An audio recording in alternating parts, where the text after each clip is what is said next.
আপনার যে ব্র্যান্ডের সেটই হোক না কেন সেই ব্র্যান্ডের সেটটাকে সর্বপ্রথম বন্ধ করে নেবেন।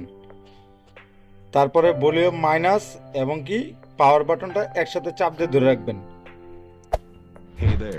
ভলিউম মাইনাস এবং পাওয়ার বাটনটা একসাথে কিছুক্ষণ ধরে রাখার পরে দেখবেন একটা ইন্টারফেস আসবে। যেমন আমাদের এই সেটটা হচ্ছে আইটেল, এই আইটেল লেখাটা আসবে।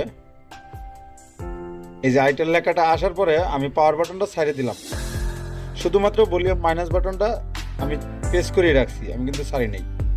এই যে দেখতে পারতেছেন এরকম একটি ইন্টারফেস আসলো। এটা আসার পরে আবার ভলিউম মাইনাসে যায় আমি সিলেক্ট করে নিব। এই যে দেখতে পারতেছেন ওয়েব ডাটা ফ্যাক্টরি রিসেট, এটা দেওয়ার পরে ওকে দিব। আবার নিচে যায় আমি কনফার্ম করব। এই যে ফ্যাক্টরি ডাটা রিসেট, ওকে দিব আমি পাওয়ার বাটনটা দিয়ে। তারপরে আমি কিছুক্ষণ ওয়েট করবো। এখানে এই যে ফরম্যাটিং ডাটা নিচে লেখাটা দেখতে পারতেছেন, আমার ডাটাগুলো ফরম্যাট হইতেছে। এই যে দেখতে পাচ্ছেন ফরম্যাট কমপ্লিট। এখন আমি আবার পাওয়ার বাটনটা দিয়ে রিবুট করে দিলাম। এখানে আমরা কিছুক্ষণ ওয়েট করব, 4-5 মিনিট ওয়েট করতে হবে। তারপরে আপনার সেটটা অটোমেটিকলি চালু হয়ে যাবে। আপনার যে কোনো ধরনের লকই থাকুক না কেন সমস্ত লকগুলো রিমুভ হয়ে যাবে। মানে ফুল সেট আপনার কেনার সময় যেরকম থাকবে সেম এরকমই হয়ে যাবে।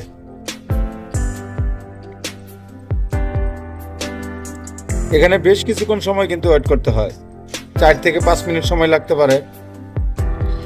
তো আপনারা ওয়েট করবেন, অপেক্ষা করবেন। এই যে দেখতে পাচ্ছেন এরকম একটা ইন্টারফেস আসলো। এই ইন্টারফেসটি আসার পরে আমি শুধু স্টার্টে চাপ দিলাম, তারপরে স্কিপ, মোবাইল নেটওয়ার্ক আসলো সেটা স্কিপ দিয়ে দিলাম। আমার ফোনটা কিন্তু রেডি হইতাছে।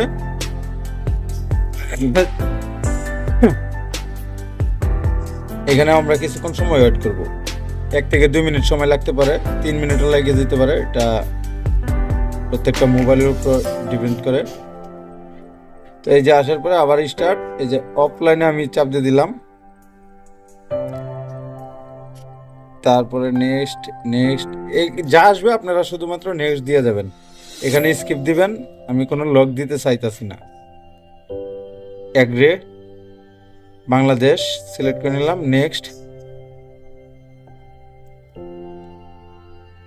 দেখতে পারতেছেন আমাদের সেটটা কিন্তু অলরেডি সমস্ত লকগুলো রিমুভ হয়ে গেছে।